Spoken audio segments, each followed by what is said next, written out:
Sou o Denver Félix da Prime Connect, estou aqui com o presidente da Câmara Municipal de Braga, Ricardo Rio. E eu sempre começo com aquela pergunta, quem é Ricardo Rio? Quem é Ricardo Rio? É alguém que gosta de fazer coisas acontecerem, seja na vida privada, seja nos últimos anos na vida pública, sempre esteve ligado a muitos projetos ao mesmo tempo, gosta de fazer coisas variadas também. E neste caso concreto, além do que é, o que está como Presidente de Câmara, que foi um cargo, uma posição que me permitiu fazer realmente muitas coisas, lidar com muitas dimensões diferentes da vida da nossa cidade, com muitas pessoas diferentes e nesse sentido também de satisfazer aquilo que é o meu gosto pessoal de estar com as pessoas e de envolver as pessoas.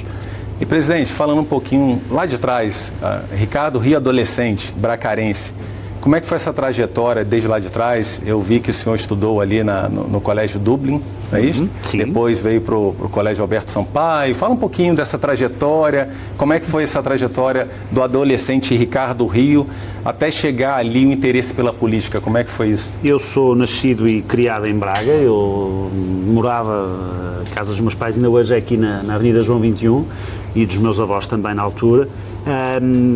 Estudei, como disse o Denver e muito bem, na minha primária e pré-primária no Colégio Dublin, que é uma instituição que entretanto deixou de estar em atividade, mas que tem um edifício belíssimo ali junto à Igreja do Carmo, para aqueles que não conhecem, do lado esquerdo era onde funcionava o Colégio Dublin, que foi um colégio histórico aqui da cidade de Braga, começou até por ser um colégio feminino, depois abriu-se, e eu frequentei lá essa etapa da minha formação. Depois vim aqui para André Soares, para o segundo ciclo, onde a minha mãe também era professora, e portanto também ali à porta de casa. Da André Soares fui para a Carlos Amarante, por nenhuma razão, era um dos liceus também de referência aqui da cidade de Braga, acabei por não ficar naquele que era mais perto de casa, que era o Dona Maria, não sei especificamente por que razão, mas depois sei que fiquei mais um ano do que aquilo que seria normal na Carlos Amarante até ao 9º ano, numa área completamente diferente da minha vida pessoal, profissional e académica, que eu fiz o 9º ano de Quimicotecnia, porque quis ficar mais um ano ali assim, não quis sair logo da Carlos Amarante, gostava muito da escola, e acabei por só mudar para o Alberto Sampaio no 10º ano, quando já tinha que fazer uma opção, digamos assim, em termos de formação, e eu optei pela área de Economia. Aqui em Braga havia 2 liceus que tinham Economia, era o Alberto Sampaio, que era obviamente mais perto da minha casa, e o Sá de Miranda. O Alberto Sampaio também tinha, além da proximidade, digamos assim, outro reconhecimento do ponto de vista da formação na área de Economia. Acabei por ir para lá fazer o 10º até o 12º e depois fui para a Faculdade para o Porto, para a Faculdade de Economia. E essa trajetória que o senhor acabou de contar, a visão ali política, ela já existia desde novo? Ela foi introduzida desde muito cedo, porque o meu avô também foi responsável político aqui no PSD em Braga, foi vereador na Câmara Municipal de Braga, era uma pessoa muito ativa na sociedade e, portanto, desde muito cedo que eu fui acompanhando as dinâmicas políticas numa lógica mais, digamos, abstrata, daquilo que eram as dinâmicas a nível nacional, dos partidos, dos movimentos dos partidos. Os meus pais nunca foram envolvidos politicamente, mas eram cidadãos ativos, participavam em comícios e outras manifestações e, portanto, eu sempre fui acompanhando até noticiosamente muito a dinâmica política, mas sobretudo aqui em Braga, por força dessa proximidade, do trabalho do meu avô, do envolvimento do meu avô, acabou por ser, digamos assim, o principal catalisador para ter sempre essa proximidade.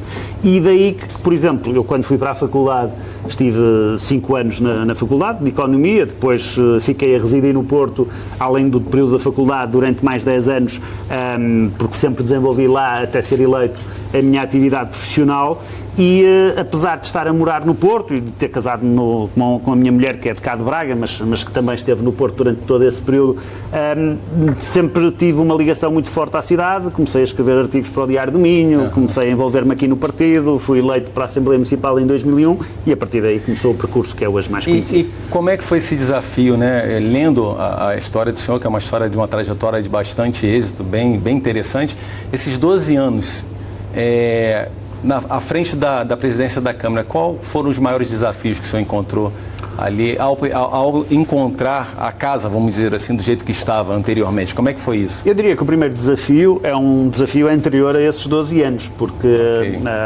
nesta descrição que eu estava a fazer deste percurso, obviamente que eu depois iniciei-me na vida política ativa com a eleição para a Assembleia Municipal em 2001, assumi a liderança do PSD aqui em Braga em 2002, mas a verdade é que depois fui candidato pela primeira vez à Câmara Municipal de Braga em 2005, depois fui novamente candidato em 2009, duas eleições em que não ganhamos, as eleições, como é sabido, apesar de na última termos ficado, como se costuma dizer, a morrer na praia, a 2.000 votos de distância e com uma série de contornos mais emotivos em torno dessa eleição, porque era a última que o anterior Presidente podia ser eleito e houve aqui um fator, diria, também um bocadinho irracional em torno dessa eleição, mas a verdade é que eu diria que o primeiro desafio foi esse, foi de resistir e de construir um projeto ao longo desses anos de oposição, que eu acho que depois me acabou por ser muito útil do ponto de vista do trabalho que fizemos à frente da Câmara. Nós, quando chegamos à Câmara Municipal em 2013, eu ainda recentemente falávamos há um bocadinho numa entrevista que saiu agora recentemente, em que eu dava nota disso mesmo. A Câmara Municipal tinha problemas financeiros gravíssimos, tinha uma menor capacidade em termos de resposta dos seus serviços, diria, uma organização ainda artesanal do ponto de vista daquilo que é modernização tecnológica, a organização de vários serviços, a interface com os cidadãos, a qualificação de áreas cruciais para uma Câmara da dimensão da de Braga e, portanto, nós tivemos que lidar com tudo isso, mas a verdade é que muitos desses desafios não foram propriamente surpresas, não foram coisas que nós descobrimos quando chegamos à Câmara, eram coisas que nós já tínhamos consciência antes de sermos eleitos, eu e a minha equipa, e portanto nesse sentido também ficámos com o trabalho algo facilitado, porque sabíamos aquilo que tínhamos que fazer para que as coisas fossem colocadas no rumo certo. Perfeito. Quando falamos com um político, com uma pessoa, uma figura pública, vamos dizer assim, sabemos da dificuldade que é separar a pessoa da figura pública, do político. E eu vejo que a conversa, obviamente, ela tende por um viés mais político. Mas falando um pouquinho assim, com a permissão e com respeito pelo senhor da função, o Ricardo Rio, como pessoa, no seu dia a dia, na sua vida fora política, tem assim essa disparidade, essa diferença, não tem? Como é que é a vida do senhor no dia a dia, vamos dizer assim? Não tem de todo, porque se houve coisa também que eu fui cultivando ao longo dos meus anos de exercício de mandato, foi uma total normalidade em relação à vida que eu exerço. Eu muitas vezes fui confrontado ao longo dos anos por pessoas, o Presidente também vem às compras, ao supermercado, me encontravam no continente a fazer compras. Ou o Presidente está aqui assim, eu lembro uma vez um cidadão brasileiro que me encontrou, eu aos domingos vou sempre ao mesmo café e comprar arroz, e dizia-me, mas como é que está aqui assim, sem segurança? Ou outras coisas assim. Eu, durante os meus anos de mandato, nunca deixei de fazer a minha vida normal, de ir jogar à bola com os meus amigos, de andar na rua, encontrar pessoas e a ouvir queixas e a ouvir problemas. Isso acho que é também importante e útil até.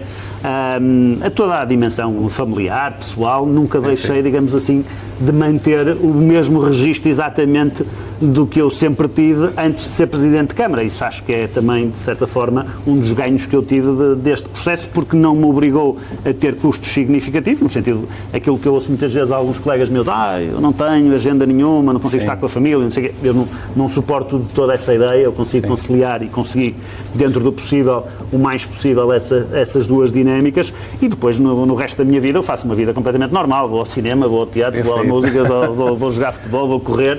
É muito comum as pessoas encontrarem-me nas ruas em circunstâncias perfeitamente normais. Não, é interessante ouvir isto porque a imagem, principalmente do meu país, por ser um país imenso, ter a possibilidade de encontrar determinadas figuras políticas assim no supermercado é praticamente dependendo do lugar onde se mora. E eu tive essa grata satisfação eu já estou cá há 8 anos, eu lembro perfeitamente quando o senhor recebeu eu, minha esposa, a Vânia e o Sérgio, quando nós tiramos uma foto com o Ricardo Rio, eu falei, nossa, eu tirei foto aqui com o prefeito, que para aquelas pessoas que nos assistem, não é prefeito. Algumas pessoas, o prefeito da cidade. Não, é presidente da Câmara Municipal de Braga. Faz um bocadinho de confusão, porque o presidente da Câmara no Brasil é o nosso presidente da Assembleia, não é? Isso, é o presidente da Assembleia, faz essa diferença. E vai de encontro justamente isso, sempre solícito em nos receber e sempre estar ligado à questão também da comunidade brasileira. Porque, acredito, tem algum português aqui presente conosco hoje aqui? Não. Maravilha, maravilha. Então temos aqui uma comunidade brasileira que também está dentro da nossa conversa.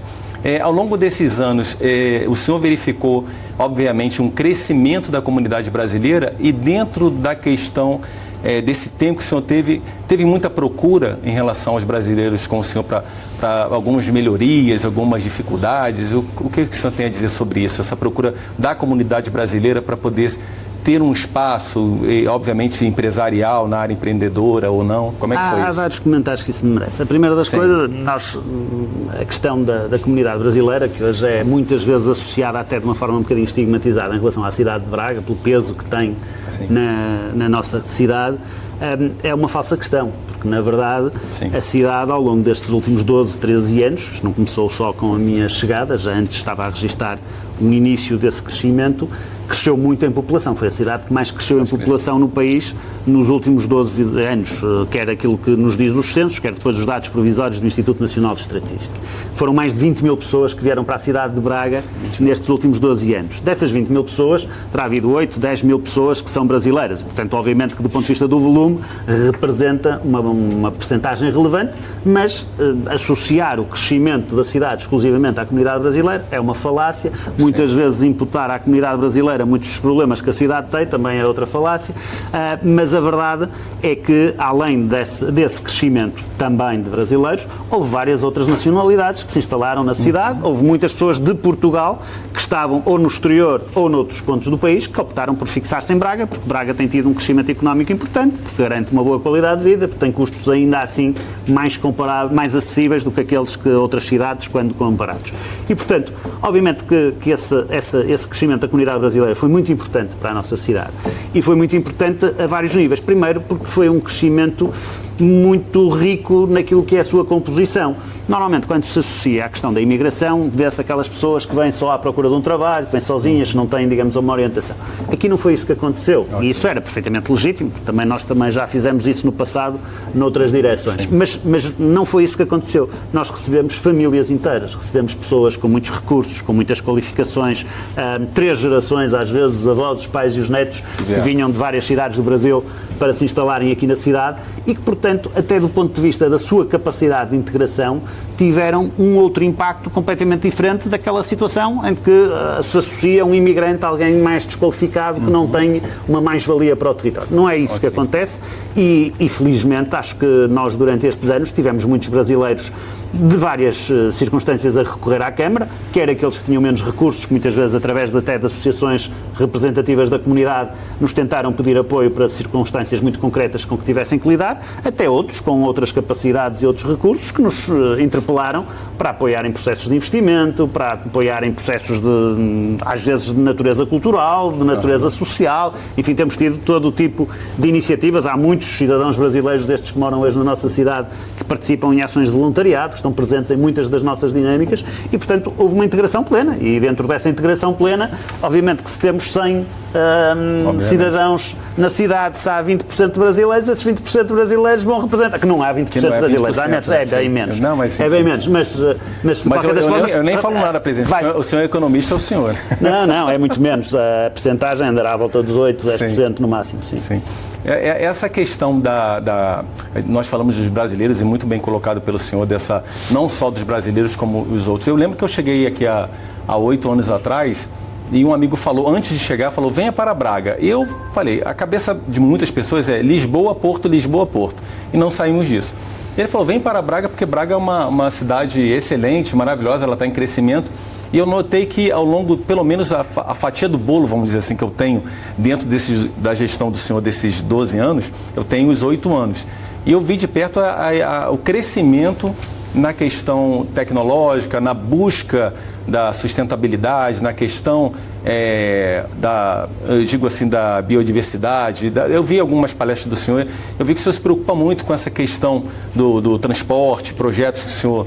O que o senhor tem a dizer, obviamente, não nessa evolução de 8 anos, mas vamos para um assunto, não digo crítico, mas foi nítido essa questão da supervalorização de imóveis, de preço de determinadas coisas. Isso o senhor acredita que ficou ligado a esse avanço da comunidade brasileira, de outras nacionalidades? O que o senhor tem a dizer sobre isso? Não ficou, e a melhor evidência de que não ficou especificamente associada a essa realidade é de que esse não é um fenómeno exclusivamente de Braga, não é um fenómeno exclusivamente nacional, é um fenómeno global neste momento. Nós tivemos ainda recentemente aqui em Braga a cimeira da Eurocities, das principais cidades europeias, teve por acaso cá a Ana Cláudia Rosbach, que é brasileira, que hoje é diretora executiva da UN Habitat, que dizia que a nível mundial o maior problema com que todos os países e com que todas as cidades se confrontam é a questão da habitação e do custo da habitação por uma multiplicidade de fatores. Numa análise muito linear, as pessoas dizem a cidade cresceu, como cresceu não conseguiu suportar os preços que tinha, que eram baixíssimos comparativamente com outras cidades da mesma dimensão. Ora, aquilo que é importante ressaltar é que apesar deste fenómeno global e daquilo que tem acontecido também na cidade de Braga, nós ainda hoje, apesar de termos valores muito superiores àqueles que tínhamos há 12 anos atrás, temos valores muito mais baixos do que aqueles que ocorrem noutras cidades à volta de menor dimensão e de cidades de idêntica ou próxima dimensão. Quem compara um imóvel exatamente das mesmas características em Braga ou no Porto tem uma diferença de 30% do preço. Ora, isso é revelador de que Braga continua, de facto, ainda competitiva. Que isto não é, digamos assim, conforto para quem tem que chegar ao mercado e não tem dinheiro para pagar a casa ou para arrendar a casa, não é. E é por isso que, a nível global, há hoje um grande movimento a pedir um reforço das políticas públicas na área da habitação, com medidas que consigam globalmente, e também em Braga, por arrastamento, conter os custos e torná-los mais acessíveis para todas as pessoas. Agora, nós não podemos analisar a nossa cidade de uma forma isolada, temos que analisar num contexto global, e nesse contexto global, obviamente que todas sofreram muito ao longo dos últimos anos com esta realidade. Ok. Quando nós falamos de 12 anos, né? 12 anos, acredito que passa um filme na cabeça do senhor, passa todo um filme envolvendo a área política, a área pessoal. E agora, outubro, o senhor está deixando o cargo, se é esse termo que eu posso utilizar, deixando o cargo, né? Existe alguma, o Ricardo Rio pós-outubro, planejamento, vida pessoal, o que tem de, ou não, ou continua... Da vida pessoal, até por aquilo que eu já disse, não há propriamente... Não há problema, sim. Provavelmente vou ficar com mais tempo para fazer umas viagens, para poder usufruir, para fazer um bocadinho, e nomeadamente logo a seguir. Sim. Mas do ponto de vista profissional, aquilo que eu tenho assumido é que não quero no futuro próximo manter-me na vida política, portanto vou fazer pelo menos, não sei se um abandono, mas pelo menos uma interrupção da minha vida política e pública a nível nacional.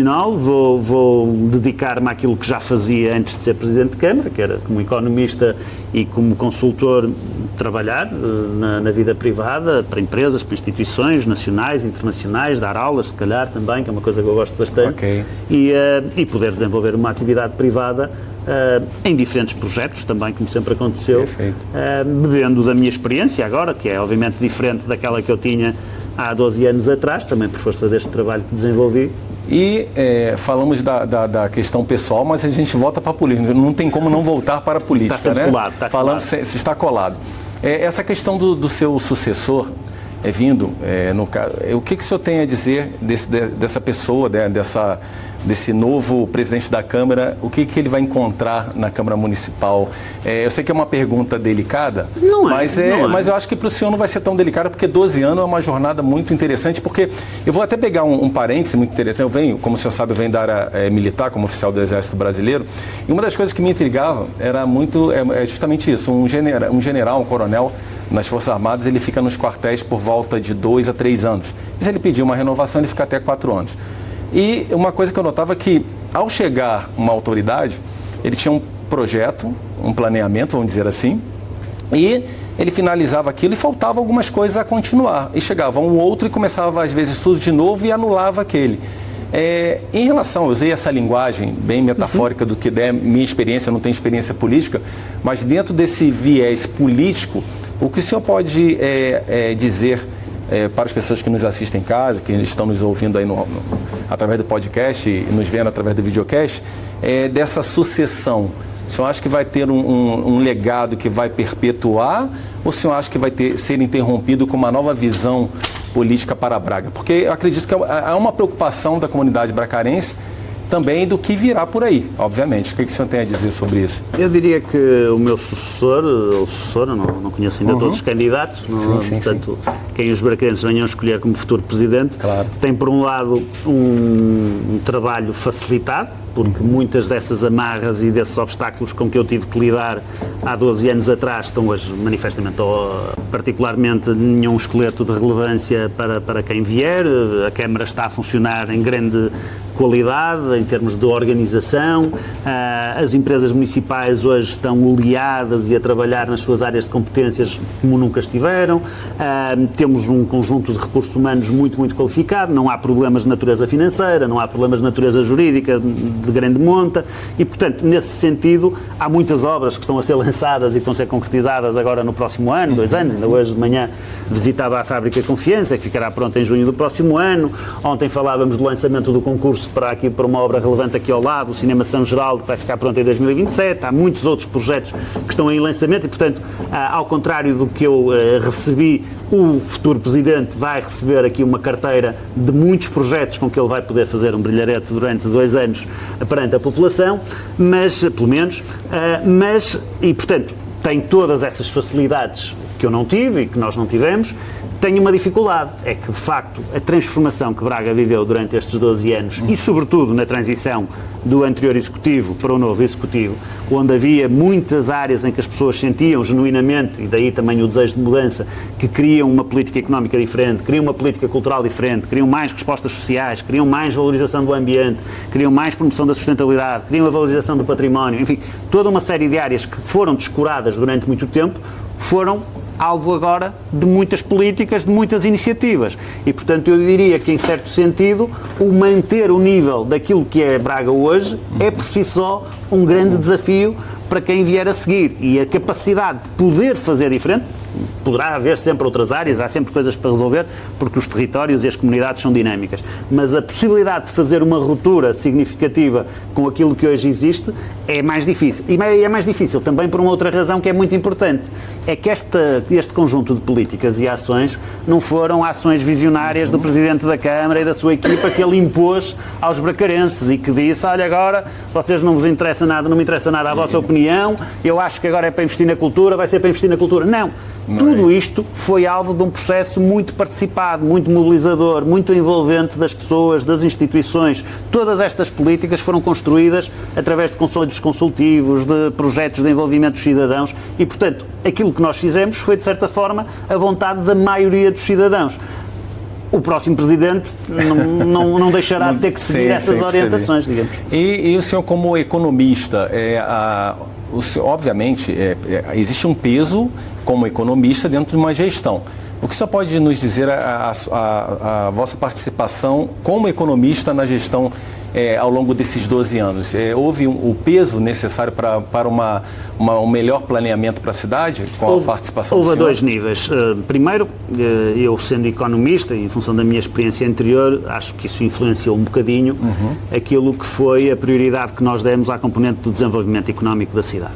Porque é verdade que as circunstâncias também assim o justificavam. Eu tenho dito muitas vezes que as pessoas nem sempre têm essa memória. Quando eu tomei posse em 2013, o país, não era apenas a cidade de Braga, tinha uma taxa de desemprego de 15%, tínhamos uma taxa de desemprego jovem de 25%, portanto 1 em cada 4 licenciados não conseguia aceder ao mercado de trabalho, tínhamos um êxodo massivo de pessoas que estavam a ir para o estrangeiro de todas as áreas de atividade, porque aqui não encontravam locação, e Braga, de certa forma, no que diz respeito à nossa cidade em particular, acho que durante muito tempo desaproveitou muito potencial que aqui existia da ligação à academia, do aproveitamento dos grandes grupos económicos, da ligação entre as pequenas e médias empresas, de fomento do espírito empreendedor através de projetos como depois nós acabamos por concretizar a Startup Braga ou a Invest Braga de uma forma mais abrangente. E, portanto, nessa dimensão, eu acho, e é a minha convicção profunda, que em qualquer território a primeira garantia de qualidade de vida é o desenvolvimento económico. Ninguém consegue ser feliz em terra nenhuma se não tiver acesso ao mercado de trabalho, se não conseguir bons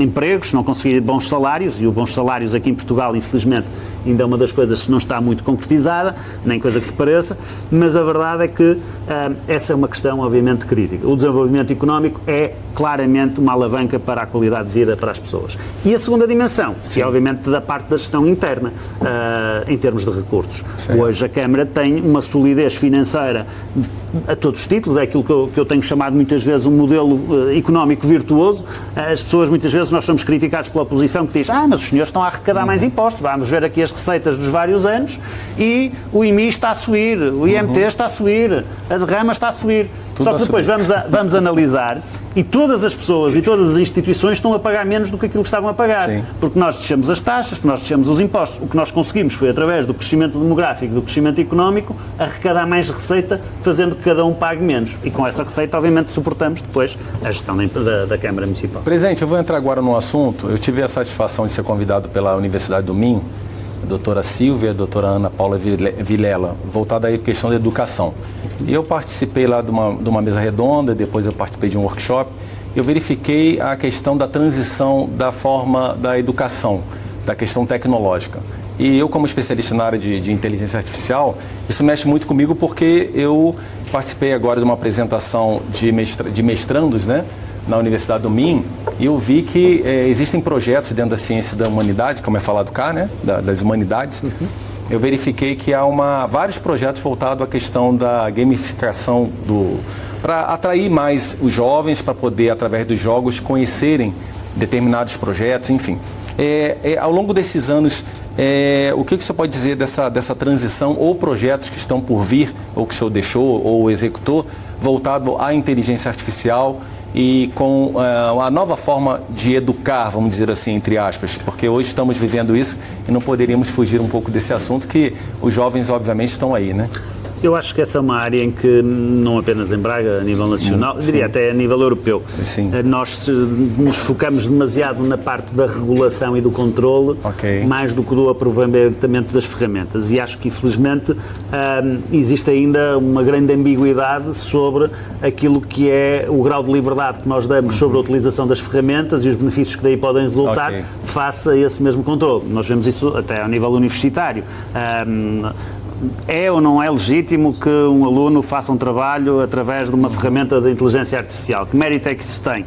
Pode haver uma visão mais ortodoxa que acha que isso não tem mérito nenhum, uma visão mais liberal que acha que isso pode ter outros benefícios que digamos, uma abordagem mais tradicional não acarreta. E, portanto, este tipo de discussão ainda está muito por fazer a nível nacional. Acho que nós não estamos ainda a investir muito nessa componente. Obviamente que investimos muito na componente digital e hoje, comparativamente com aquilo que se passava no passado, e em Braga, em todo lado, temos ecrãs digitais em todas as salas, temos computadores disponíveis para todos os alunos, temos uma série de outras ferramentas que são obviamente muito importantes. Mas esse salto para trazer a inovação de processos e de metodologias para dentro da sala de aula, não tem tido essa capacidade. Aliás, até vemos agora, uma coisa que eu concordo, aquelas restrições que foram adotadas e que o Governo agora também vai adotar para o acesso aos telemóveis até um determinado nível de ensino, enfim, há toda aqui assim uma tendência contrária a esta que nós agora estamos a discutir. A minha filha passou por isto, eu até perguntei para minha filha, como é que foi essa sensação de ficar sem o telemóvel?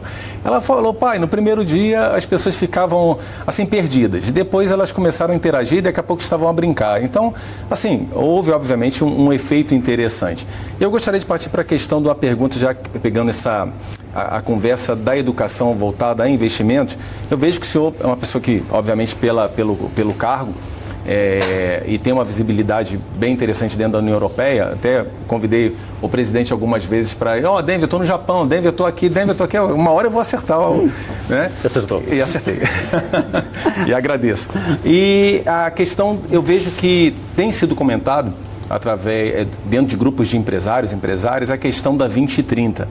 Pessoal, 2030, o voucher de 30 mil euros para investimentos.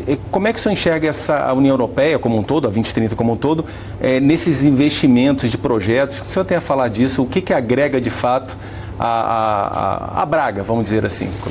Agrega muito. O financiamento comunitário foi, nos últimos anos, um dos grandes motores de desenvolvimento do nosso país. Nós todos os anos entramos com aquele discurso agora da próxima vez vamos perder muitos fundos, porque de facto os fundos, se bem utilizados, são muito importantes para o desenvolvimento de todas as áreas. Nós vemos do ponto de vista do investimento público, a renovação do Fórum Braga teve um financiamento comunitário de 8 milhões de euros nos 10 que nós ali investimos. O mercado municipal terão sido 4 ou 5. Enfim, várias outras iniciativas nas escolas, nos projetos de sustentabilidade, a renovação agora, por exemplo, das margens do Rio Oeste, tiveram um financiamento comunitário. Portanto, todos estes projetos, do ponto de vista público, resultam muito também das verbas que vêm da União Europeia. E a nível privado, o financiamento que é orientado quer para a parte dos recursos humanos, através sobretudo do Fundo Social Europeu, quer para partes ligadas à inovação, e é importante também que os próprios empresários não se cinjam apenas aos programas como o 2030 que estava a dizer, a nível nacional, que olhem cada vez mais para linhas de financiamento a nível europeu, como a Horizon e outras,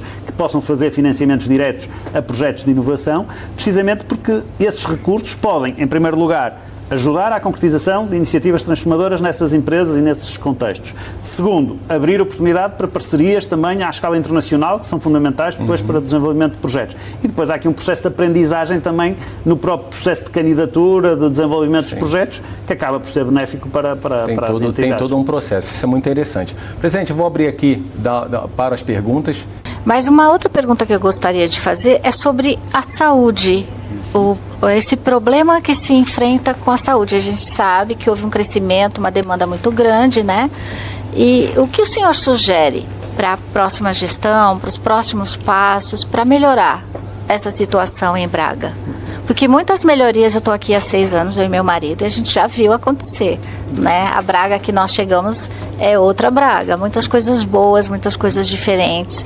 Agora, essa questão da saúde, a gente vê que é algo que perdeu um pouquinho a condição devido à demanda, né? A saúde tem desde logo uma dificuldade, porque a saúde não é uma questão gerida, não é uma área gerida municipalmente. A nível nacional, a saúde é uma das áreas que é gerida pelo Estado Central, pelo Governo do país.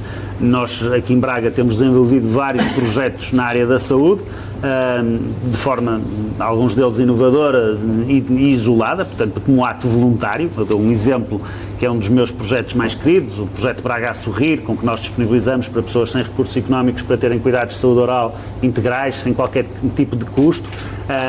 O caso do projeto P5, falávamos há um bocadinho da inovação, o projeto P5 da medicina digital. Qualquer um de vocês pode subscrever uma app ou ter um canal de comunicação com o projeto P5, que é desenvolvido pela Escola de Medicina da Universidade do Minho e que, em parceria com a Câmara Municipal, vos permite fazer uma consulta diagnóstica por via digital sem terem que ir para o hospital ou sem terem que ir para o centro de saúde numa primeira fase e depois terem o devido acompanhamento e orientação. Várias outras iniciativas que temos desenvolvido. Portanto, esses são projetos, diria, proativa de iniciativa municipal. Mas a verdade é que a organização dos cuidados de saúde primária, a organização do hospital, isso faz parte de uma gestão nacional. Aí nós temos em Braga, desde logo, uma questão, em Braga, porque foi um dos territórios em que isso aconteceu, uma questão com a qual eu discordei, que foi a extinção da parceria público-privada que agora o Governo quer recuperar, porque eu acho que uma das dificuldades que nós temos em capacidade de resposta não é só o desajuste entre a oferta e a procura, é também a gestão de recursos. E, portanto, eu acho que no tempo da gestão privada, ou da gestão pública ou privada, porque a questão central é que tem que ser gestão privada, mas com serviço público por baixo, portanto, no fundo, a garantir um serviço público a toda a população, aí havia condições e ferramentas para facilitar essa gestão, coisa que neste momento é mais difícil de concretizar. A partir do momento em que existe este desequilíbrio e a pressão vai aumentando do lado da procura, a oferta não se consegue ajustar e, portanto, obviamente que essa é uma questão que nós temos vindo a reivindicar junto do Estado Central, quer em termos de dotação de meios, quer até de outras questões que não dependem apenas de Braga. Como vê, muitos destes problemas que nós temos tido, por exemplo, em termos de interrupção de algumas áreas de serviço, aquela situação que nós tivemos com a obstetrícia durante os últimos anos, de chegar a uma determinada altura e não podermos ter serviço disponível porque os médicos já esgotaram as horas extras. Isso é uma questão de contrato coletivo, de gestão do sistema que não cabe, digamos assim, ao município. Há uma limitação. Então, sim, nós... Certo. Obrigada. Nada. Boa tarde.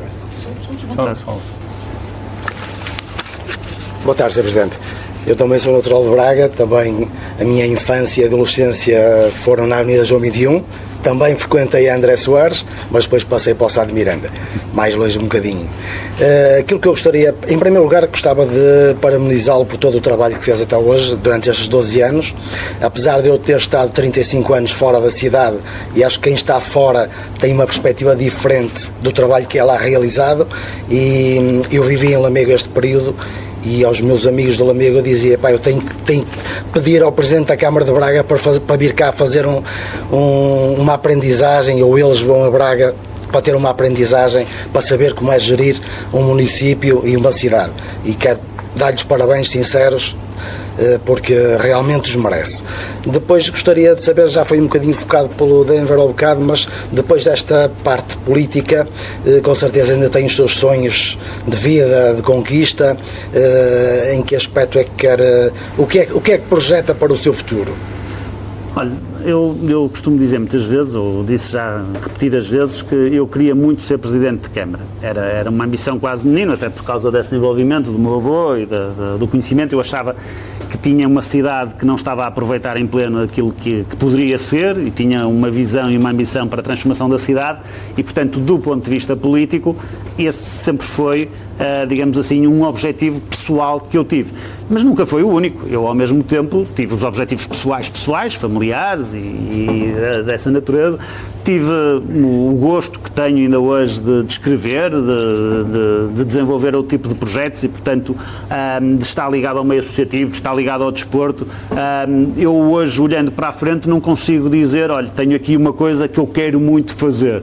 Aquilo que eu espero é que a minha vida me propicie sempre este leque de, digamos assim, de realidades e de vivências muito heterogéneo, que eu acho que é isso que eu gosto, no fundo, de não estar focado numa única coisa ao mesmo tempo e poder, nessas várias formas de envolvimento, umas mais público que outras, mas, acima de tudo, de envolvimento em projetos de diferente natureza, poder realizar pessoalmente.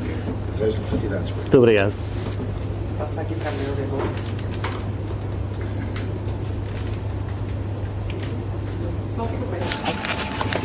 Boa tarde, eu sou Mary Gonçalves, estou aqui há 7 anos, sou do ramo imobiliário, sou consultora, mas é uma perguntinha assim bem pessoal para o senhor. Se pudesse encontrar o jovem Ricardo antes da vida política, que conselho o senhor daria? Acho que não, sinceramente, acho que não mudaria muito daquilo que foi o percurso que eu fui desenvolvendo, porque ele também, até por essas vivências, e nós aprendemos muito com as dificuldades. E, portanto, os insucessos às vezes são vitórias, porque acabam por nos robustecer, por nos dar outra perspectiva sobre as coisas, e eu acho que nesse sentido o percurso que eu fui fazendo acabou por ser muito útil para aquilo que eu depois acabei por concretizar, nomeadamente enquanto agora Presidente de Câmara. E, portanto, acho que o conselho que eu daria, se calhar, algumas coisas era fazê-las ainda mais cedo do que eu acabei por fazer. Eu comecei a correr, já tinha mais de 30 anos, se calhar teria começado a correr mais cedo. Há várias dimensões que uma pessoa vai guardando para mais tarde e depois o corpo já não reage, ou a cabeça, ou o tempo. E, portanto, acho que nós temos que aproveitar ao máximo, o mais depressa possível. É verdade. Ok, muito obrigada. Agora a Rebeca.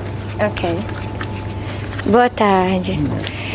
Do ponto de vista da internacionalização, a minha pergunta é mais focada nisso e também no âmbito da saúde. Existe algum esforço ou viabilidade a nível municipal para atrair empresas para Braga? Ou isso está restrito ao nível nacional no sentido dos cuidados em saúde, né? No momento eu faço parte de uma empresa que é de fora, de Portugal, por acaso, mas gostaríamos e estamos nesse momento a tentar ingressar no mercado português, especificamente em Braga.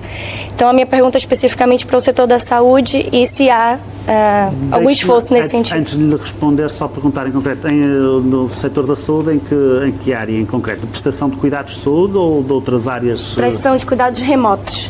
Ok. De forma remota. É mesmo no sentido de desenvolver e trazer a tecnologia junto aos cuidados de saúde. Não.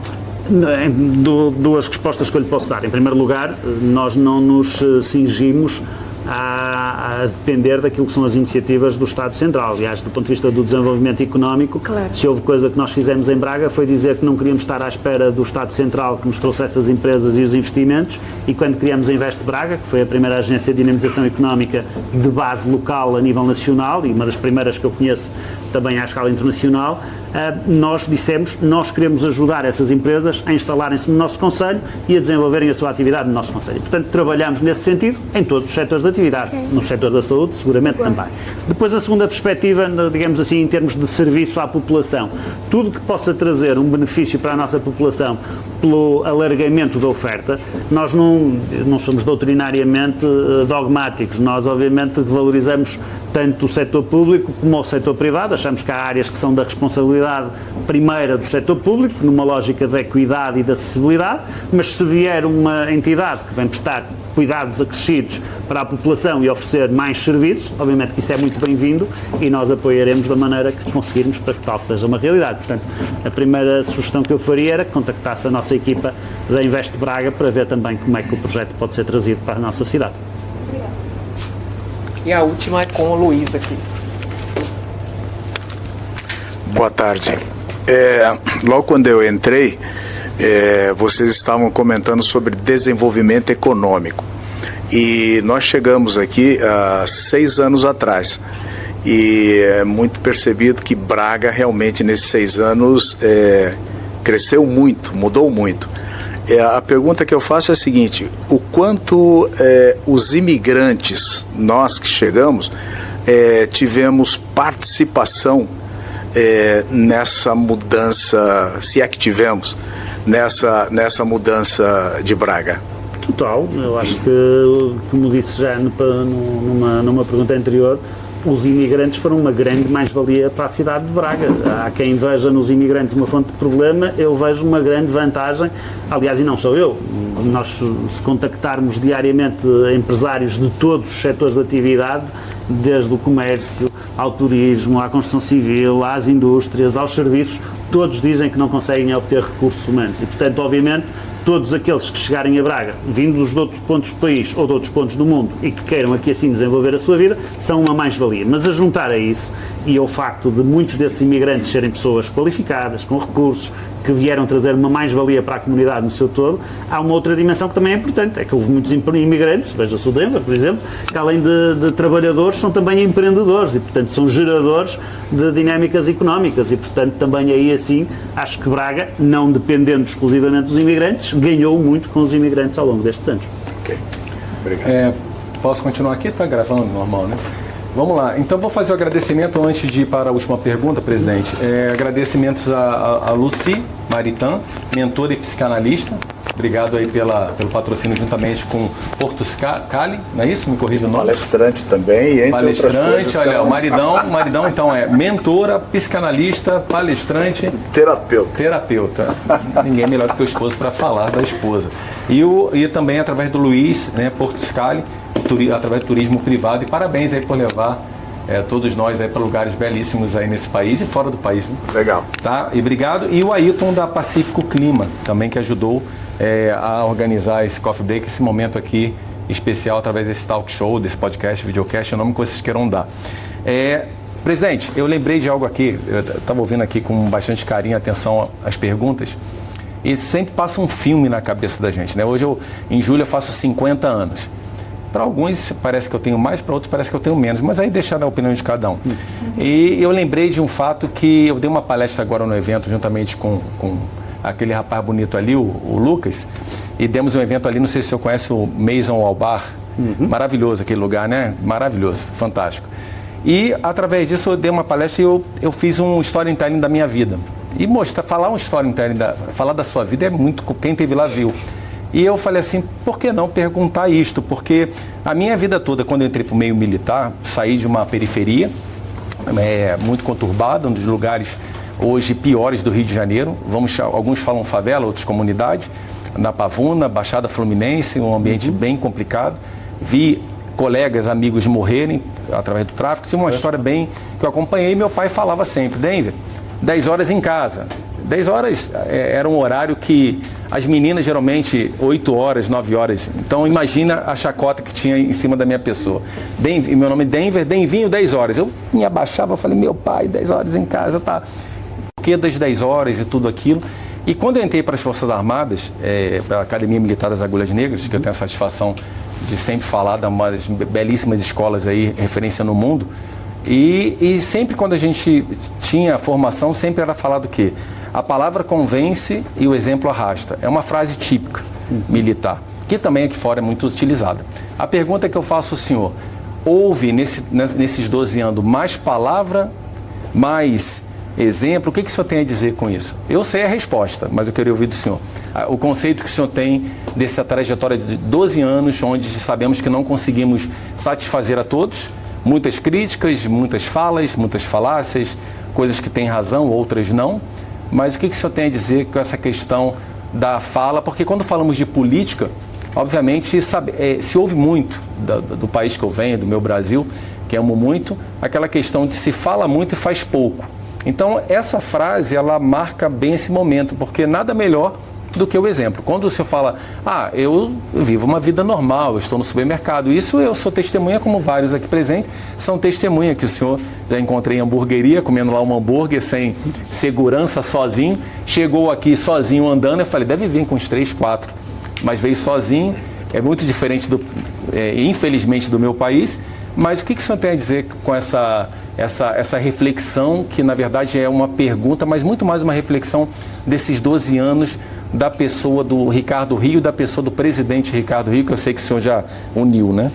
Olha, as pessoas, eu ouço muitas vezes, muita gente a dizer-me, o Ricardo Rio é um grande comunicador, tem uma capacidade de intervenção fantástica, e eu acho que isso só tem uma virtude no sentido em que a minha palavra, pegando na sua pergunta, a maneira como eu coloco as coisas em termos de intervenção é algo de mobilizador e é algo capaz de ilustrar bem aquilo que se pretende em cada momento e aquilo que se fez em cada momento. E, portanto, eu acho que o grande ganho aqui não é fazer essa dialética entre o que se diz e aquilo que se faz, é de usar aquilo que se diz como veículo de transmissão daquilo que se faz. Perfeito. E, portanto, acho que isso foi o que aconteceu durante estes 12 anos.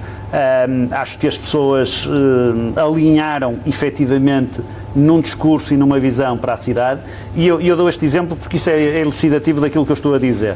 Nós costumamos receber muitas vezes embaixadores, investidores que vêm à cidade e que nós lhes preparamos um programa, eles falam hoje com os que são hoje responsáveis como falavam no passado. Portanto, não estamos a falar só até destas 5 ou 6 pessoas que eu estou agora a referir.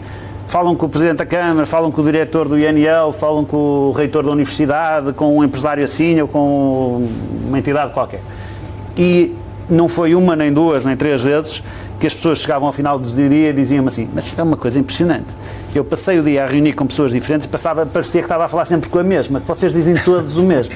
E eu acho que isso é que é o grande ganho, que é conseguir traduzir numa mensagem aquilo que é esse espírito partilhado e essa visão coletiva que nós temos para a cidade. Perfeito, presidente. Eu falei que era a última, mas não é nem uma pergunta, só vou usar uma palavra para o senhor dar uma réplica, né? Afinal, sonho. O político é o Denver. Não compro. Não é? Sonho. Sonho? Sonho.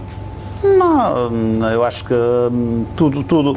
Eu gosto muito de viver o imediato, porque nós não podemos fazer planos de médio prazo. Portanto, costumo dizer que o meu mote é como nos filmes, o carpe diem, não é? De viver o dia a dia e de poder tirar disso o máximo proveito. Mas não acho que temos que ter sempre uma ilusão, acho que acima de tudo temos que ter sempre uma visão positiva do futuro, uma visão otimista do futuro e não se estressar excessivamente com aquilo que são as dificuldades. E o senhor falou da questão da oratória, eu ministro cursos da parte de oratória, da comunicação, que hoje eu faço uma linha da comunicação, da criatividade e juntamente com a inteligência artificial, que eu vejo que os jovens hoje, eu não digo jovens, não vou generalizar, mas uma grande parcela tem a dificuldade de se comunicar, de se posicionar. Mas fala a verdade, presidente, o senhor fez alguma mentoria na comunicação oratória? Nunca. Isso é do Ricardo desde novinho. É verdade. É verdade? Não, isso os meus pais... O senhor sempre teve essa desenvoltura? As pessoas sempre me disseram que eu era um papagaio desde pequenino. Então eu tenho a possibilidade de chegar à política, então? Ainda tem. Não quero não, obrigado. Não, vai gravar, vai escrever ali, vai saber, né? Mas olha, eu termino aqui essa conversa aqui maravilhosa. Presidente, eu agradeço a disponibilidade, não só a disponibilidade, mas o carinho que o senhor sempre teve em me receber, sempre ali com Viver em Braga, mandando mensagem. Eu lembro quando eu comecei há 8 anos atrás com guia comercial, a dificuldade que era entrar em alguns estabelecimentos, e hoje eu fico muito feliz com essa recepção dos empresários portugueses e brasileiros com a minha pessoa. O Denver do Viver em Braga, que agora eu já estou botando a minha marca mais pessoal. Mas isso é gratificante, porque é um reconhecimento de um trabalho ao longo dos anos. E eu lembro que eu ganhei aquela TUB, daqueles concursos, eu ganhei 2 anos seguidos, que eu saí no jornal, eu achei o máximo. Eu e minha filha vai lá, novinha, 10 anos, hoje está com 18 anos, entrava lá, tirava uma foto pra gente, quem votava mais. Então eu enchia o Facebook, vote em mim, pessoal do Brasil, de vários lugares. Aí chegava lá o Denver, primeiro brasileiro a ganhar o prêmio, e eu ficava lisonjeado com aquilo. Aí o tempo se passa e a gente vai fazendo um filme. Ou seja, Braga só teve evolução, tem os seus problemas como qualquer cidade, e obviamente é para isso que os políticos estão aí, políticos sérios que queiram fazer a diferença. E eu falo com muito carinho e muito respeito que eu acompanhei essa trajetória, seja um pouquinho mais próximo ou um pouquinho mais distante, através inclusive da Associação Empresarial de Braga, que eu tenho uma ligação bem interessante, mas parabenizo aqui na frente e tomo a liberdade de falar em nome dos brasileiros, ou aqueles que me permitirem, dar os parabéns aqui em nome da comunidade brasileira. E o mínimo que nós podemos fazer é que uma salva de palmas e que o senhor seja muito feliz na sua trajetória. Muito obrigado. Obrigado.